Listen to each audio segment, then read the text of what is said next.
R.G. Letourneau was a businessman during the Great Depression, and he dropped out of school when he was 14, but he actually went on anyway to invent these machines that would change the world.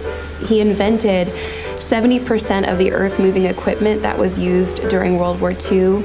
So a lot of people would just be focused on building a business and making money, and that would be sort of the fulfillment of their hopes. But for him, that was just a part of what he wanted and the legacy he ultimately left behind. His mission and what he wanted to do was to point people to Jesus, and that was in everything that he tried to do, including in his business. He tried to live out the verse from Matthew. It says, "But seek first his kingdom and his righteousness, and all these things will be given to you as well." He wanted to go into full-time ministry at one point, and he went to his pastor who gave him some advice and said, "God needs businessmen too."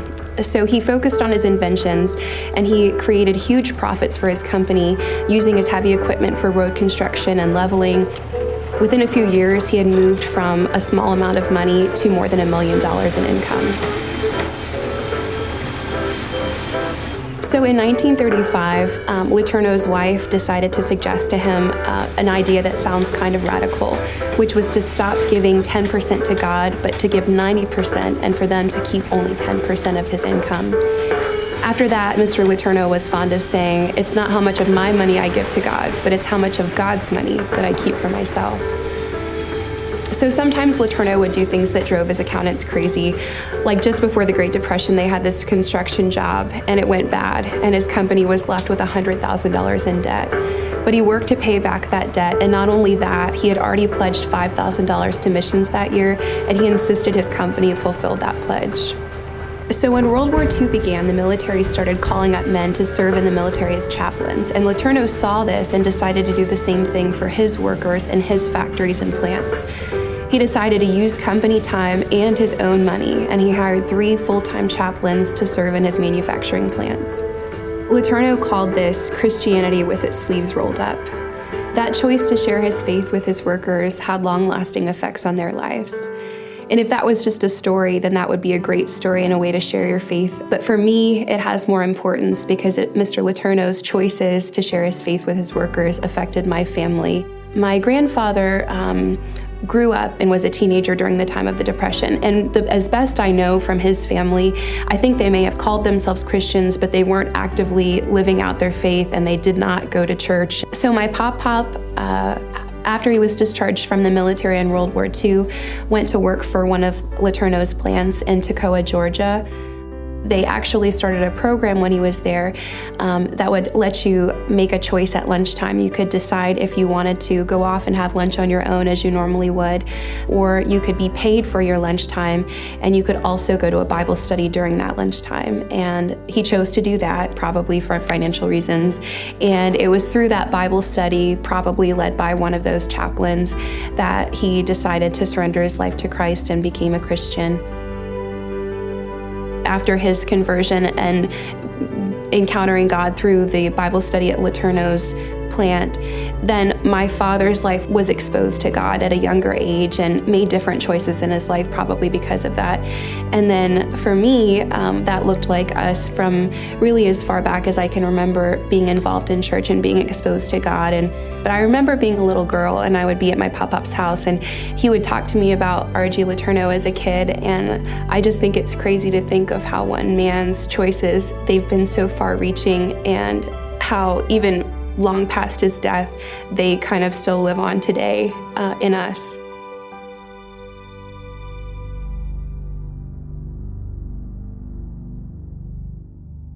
What a guy. It's such a pleasure to work at the university that he founded. Interestingly, he had a 7th grade education, but he founded this university that is probably the premier polytechnic engineering school in Christian education today. And it's such a pleasure to work there. And it's also a pleasure to be here in the Lynchburg area. You know, you guys have been so hospitable. Last night, when John Pennington was driving us around, he found out I was from Texas. And he decided, hey, if you're from Texas, you should love horseback riding. And so he said, we're going to take you horseback riding. So we went horseback riding last night. And it was great, except I almost didn't make it here. I slipped out of the saddle. My foot caught in the stirrup. Any of you who are equestrians know how dangerous that can be. And if John hadn't found the manager of Walmart to unplug that thing, I wouldn't be here. That's really not true. But you guys have been very gracious. Thank you so much for this opportunity. Well, my privilege is to talk about a theology of work to start about. Now, how many times have y'all started the morning thinking about theology here? Well, my job is not to bore you to death. I think this is one of the most exciting things that I've ever learned myself personally, and I want to share that with you because it forms the basis of everything that we're going to do and talk about today. So let's talk about that today. So how do you view work? That's my first question. You know, there are some people that just love their work, they whistle while they work, and then there are other people that just hate it. In fact, Gallup says that about 71% of the workers in the United States are just putting in time, sadly. Is that how you look at work? How do you look at work here? Most people, though, have a huge disconnect when it comes to trying to figure out how in the world God fits into the workplace. And sometimes those of us who are theologically trained haven't helped you do that very much. And I'm just so excited that the churches here in Lynchburg are starting to talk about that a lot more. And so we want to help you do that. R.G. Letourneau was actually one of those guys, and he almost missed his calling because he doubted the value of building these gigantic earth-moving machines that he was doing. But that's not a historical anomaly. If you think about it, and you go back and study work in history, you see here that people really defined themselves by what they didn't do in ancient times. And as work was something that was considered evil. So if you had any means at all, you never did any kind of physical labor. You hired people or you bought slaves and they did all the work. I mean, all of the work. And you sat around and philosophized and talked about religion all the time. That's because they looked at work as something that was terrible. It was a curse that came upon man for whatever reason, or an accident of nature, or something that the gods did to punish us. Whatever it was, they did not have a positive view of work. But today we look at work a little bit differently. Work is how we justify our existence. If work is going great, we feel really good, right? But if something bad happens, how do we feel? We feel really bad. And today, we're the most workaholic nation and culture, in fact, our whole world is like this to a large extent, that has ever existed in human history. We work all the time. I love my electronic gadgets, but they allow us to work anywhere, right? But then that means we can work anytime as well, and it just kind of usurps our lives. And so work can be this incredibly beautiful thing, but it can also be a thing that drives us into the ground in some ways. There's another view of work that I want us to talk about. And this, if you've been to church, if you've grown up in church, if you're a Christian, you may have developed this for whatever reason. It certainly was where I was years ago. Work is a necessary evil. You think, okay, I've got to do it. I've got to do this work, and God didn't allow me to be a preacher or a missionary or pastor, so I've got to go out there and earn my living in the workplace. And we end up defining ourselves what we do for God. Now, that's great, okay? I want us to do that. But unfortunately, we have a really narrow view of what working for God really means. There are two worlds, right? And there's this divide between them. There are things that God's interested in, and there are things that man's interested in. And they don't ever come together to a lot of people. So what would you think is over here under God's interest? Well, you can probably name them. There's prayer, Bible study, evangelism, worship, serving the poor. Those all qualify, right? But what about this other stuff over here, like business and politics and banking and building houses and running electrical wire and engineering and accounting and also changing diapers? Does that have any meaning to God? Is that anything that's important to him? Well, I hope that you'll see when we finish that actually there is no divide between these things in God's mind, and he wants us to see that we're living in one world, not trying to live in two worlds here. This is a pagan, not a Christian point of view altogether. And so there's some pretty dastardly results of looking at life like this. Number one, people go to work feeling unequipped to live for God. I mean, we just are not ready for that. Secondly, faith becomes a private matter, something you keep to yourself, And especially when you go in public or when you go into the workplace, you kind of want to leave that at home, especially when you walk through the door of your work. And then lastly, we see ourselves as insignificant, see our work as insignificant, and therefore we see ourselves as insignificant to God. I mean, if God really doesn't care about what happens Monday through Saturday, I mean, just really how spiritual do you need to be, okay? Just come to church, sit in the pew, drop a 20 in the plate, and don't give your pastor any trouble. And if that's the highlight of your spiritual life, ladies and gentlemen, it probably is because you have a faulty theology of work, which hopefully I can help you understand what the Bible says about work just a little bit. One of the fellows years ago told me, I grew up in a church where if you wanted to be a 4-star Christian, you had to be a missionary. You could be a 3-star Christian if you're a pastor. That's awesome. And if you went to Liberty, hey, you got a 2-star Christian status here. But if you didn't go to a Christian school and you're working at a secular job, you're stuck with being a 1-star Christian all of your life. Yikes. So what is work like for you? Is it a blessing or a curse? Is it something that you just do to earn a living, or it's just a platform for evangelism and that's its only value, or it's a way to make money to support God's work, or is it a holy calling and a key way we worship God and serve our fellow man? I hope that you see when we finish that this is the way God would like us to see work. Mr. Letourneau, as the video pointed out, was a young man in business. He loved his work. He did a lot of earth moving, and then he started inventing these incredible machines. And but when he dedicated his life for Christ, he actually thought that he would need to become a missionary or a pastor. His sisters, were really Green Berets for Jesus. They'd gone off to China right after the Boxer Rebellion, and he thought that is where he was going to go when he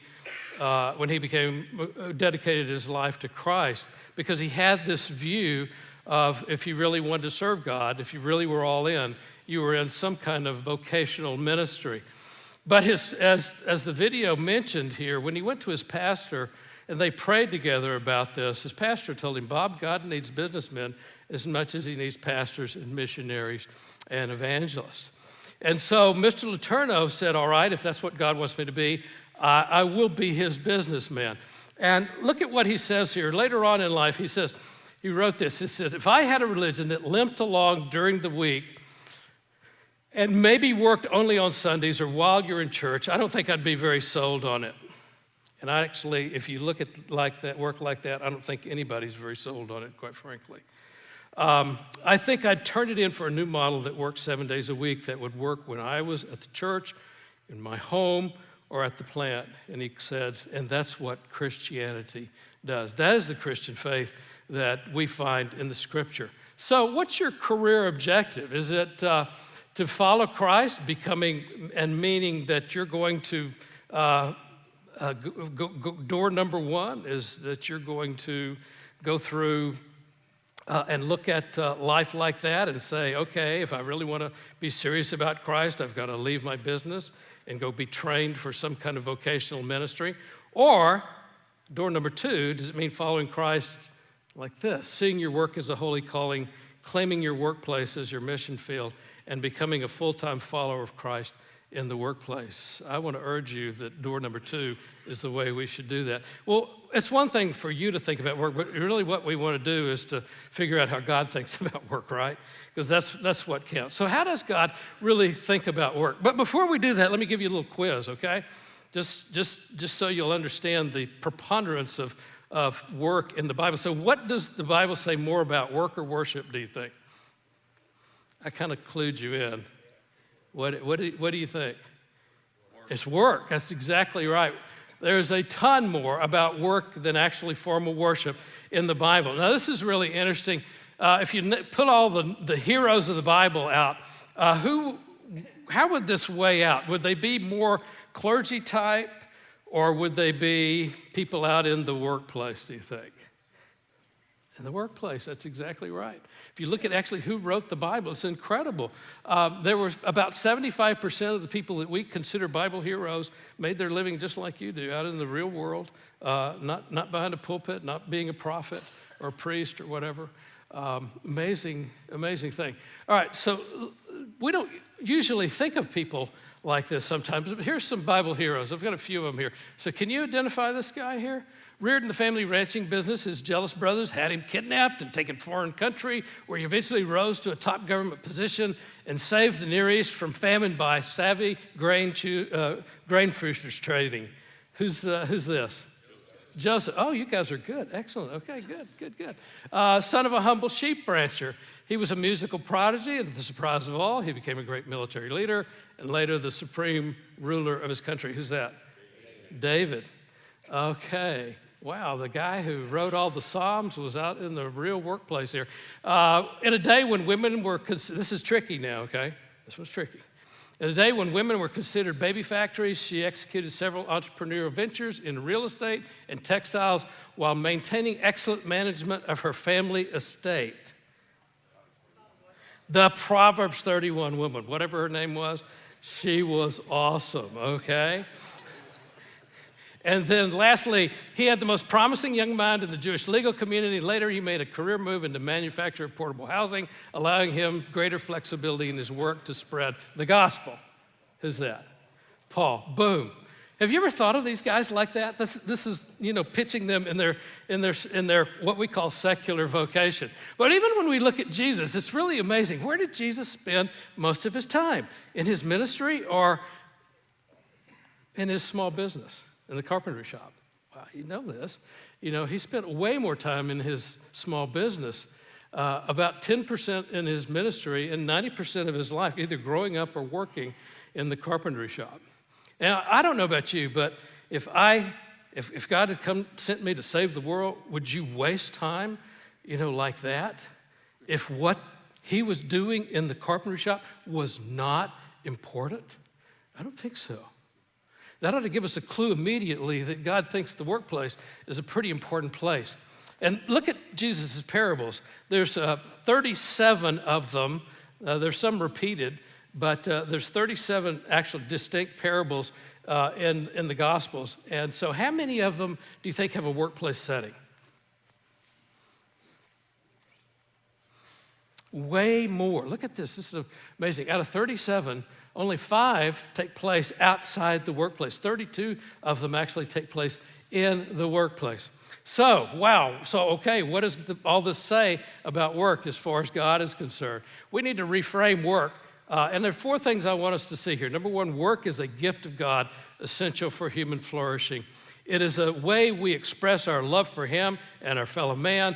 That it's the proving ground of our faith, and the workplace is actually the most strategic mission field in the world today, and actually, quite frankly, since the early church, it has been. So let's take a look at this. First of all, work is a gift of God, essential for human flourishing. Now, this ought not to surprise us, but it often does. We're so familiar with Genesis that this doesn't shock us when we see this. God is actually a worker. In Genesis 1, in the beginning, God created the heavens and the earth. Now, if you lived in ancient times, you would go nuts reading this because this is scandalous. A God who actually makes things and cares about the physical world? I mean, goodness gracious, that is a shocking thing that doesn't hit us sometimes the same way. But God is a worker himself. He spoke, and 10 to the 50th tons of matter showed up in the universe. I mean, he cares about this stuff. He made it. And he has, in some ways, his hands in the dirt. And he uses, in Genesis 2, the very same word that he uses for God's work is also the work that the Bible uses for human work as well. And so it's not a surprise that when God created us in his image, guess what? We're going to be workers made in the image of God. And he says here in Genesis 1:27, God created man in his own image. And look at this next verse in 28. And God blessed them and said, be fruitful, multiply, fill the earth, and subdue it. There's a 4-fold direction there that God gives us here. Be fruitful actually means productive. Multiply means have babies, because it's going to take more than you and Adam and Eve to do this. Fill the earth actually means to bring it to full flower. In other words, take all the resources and all the knowledge that I'm implanting in your brain and will continue to expand and make something of this world. Make it better than it was when you brought it here. And then subdue it, bring it under God's control here. I take it that the world was perfect, but it was wild as well. And so it needed to be dominated. And God gave Adam and Eve the opportunity and the privilege and the authority to actually command creation. Something we lost, by the way, obviously at the fall. And yet this is why work can be so frustrating, because we know we want to make things work. And oftentimes it doesn't because of the fall. Work is a gift of God. It is essential for human flourishing. It can be frustrating at times. But the fact is, Genesis 1 sets this very clearly up to us, that work is a gift of God. Mr. Letourneau had a very interesting way of looking at this. Y'all seen this picture, but here's what he said about this. He said, when God created the world and everything in it, he didn't mean for us to stop there and say, hey, God, great, you've done it all. There's nothing left for us to build. He wanted us to take off from there and really build for his greater glory. He actually thought these machines that he was making were part of fulfilling Genesis 1:28. Not just the money he made that he gave away, not just his personal evangelism, but the actual work that he did in running Letourneau Industries actually served God's purpose. And that's exactly what Genesis 1 tells us. Work is a gift of God. Secondly, work is an expression of our love for God and for our neighbor. Look at this. You know the great commandment, right? You love the Lord your God with all your heart, with all your soul, and with all your strength. And your mind. It's in the crowd. And your neighbor as yourself, okay? I'm not sure what that was, but hey. Okay, so what does that mean when you think about this? What does that have to do with the workplace? Have you ever thought about that? Well, God wants us to think about it. In Colossians chapter 3, he says, slaves, which were really the employers of the day, obey your earthly masters in everything and do it not with their eyes upon you to win their favor, but with sincerity of heart and reverence for the Lord. What is that?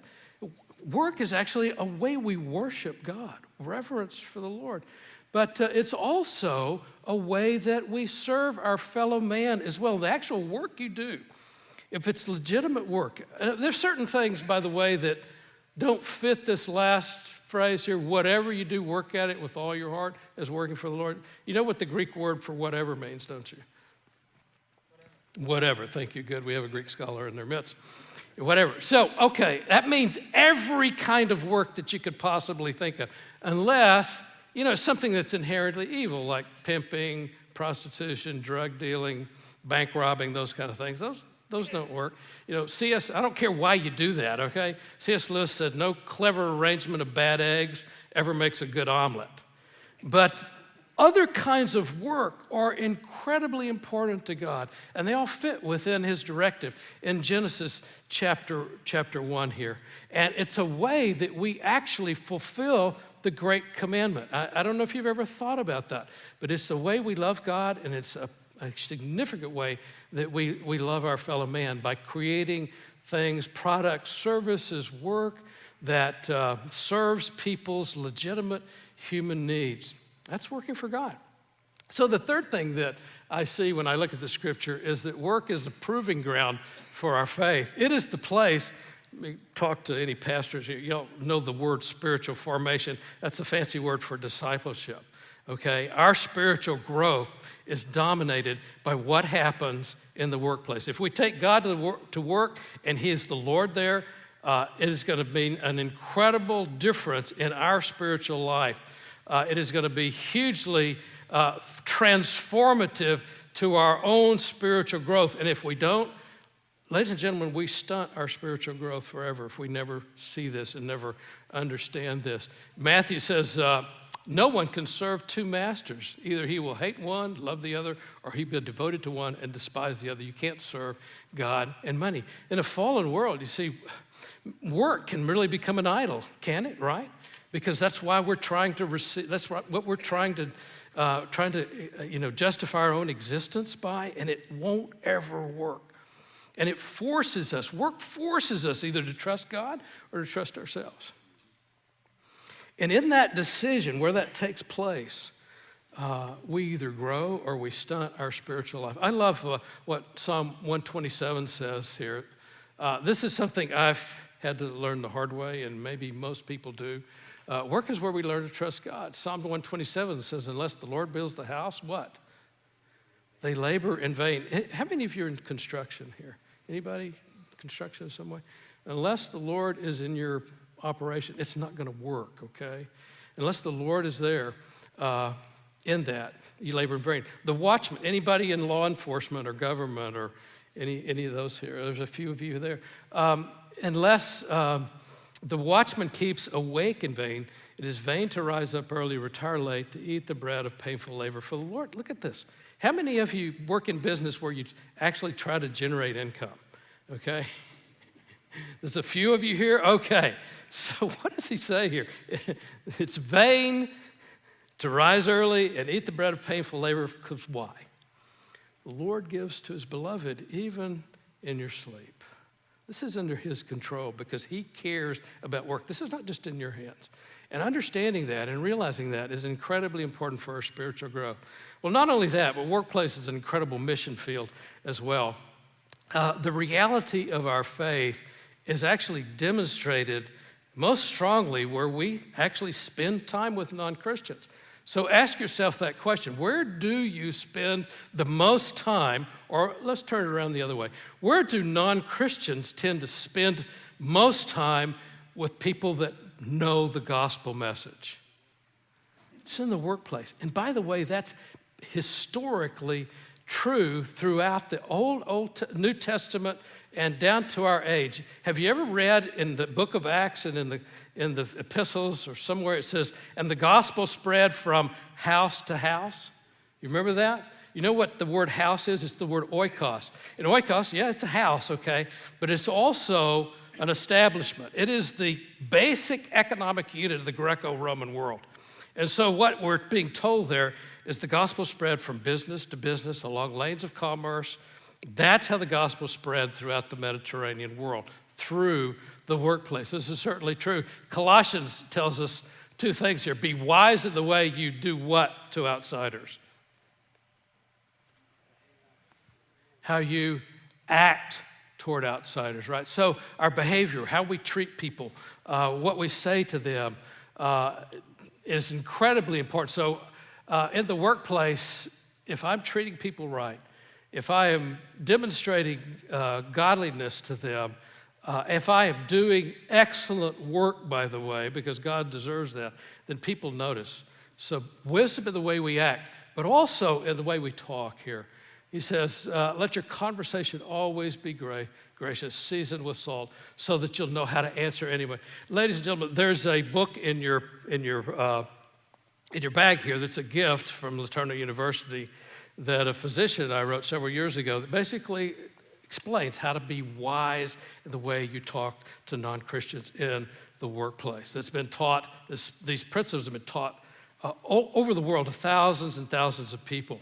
And I just urge you to think about how you do that, because the workplace is the most strategic place to influence people to come to Christ. It is also the place where non-Christians get turned off worse than any other place if they don't see us working in integrity and with high ethical standards. So where do we get the ability to do this, to live like this? That's a question that I suspect you're asking there. Says, whoa, you know, if God looks at the world like this and he looks at business like this, you know, wow, I think that's in some ways kind of beyond me here. Can I really do this? And I want to remind you that Jesus made a contract with us, and he entered into a business deal with us, and he says, I'm going to trade your poverty for my wealth. And he gave us on the cross the ability to have a relationship with God that's not just about forgiveness, it's about God's life coming in with us. He truly made us rich, ladies and gentlemen, at the cross of Jesus Christ, when we put our trust in him. And what he did there, we trade our poverty for his wealth. And look at what Ephesians 3:20 says. It says, now to him who is able to do immeasurably more than we ask or imagine, according to the power where? That's within us. Yeah. That power of the gospel is resident in us. And we can do our work for the glory of God, no matter how hard it is, no matter how difficult it is, no matter how many reversals we have because it's a fallen world.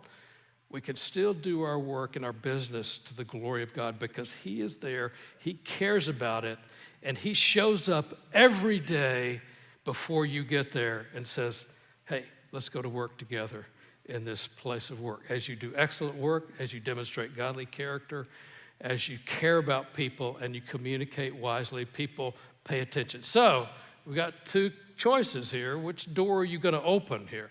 If you're really serious about God, what you going to choose? Door number one? I hope not, because that's not a biblical view of work.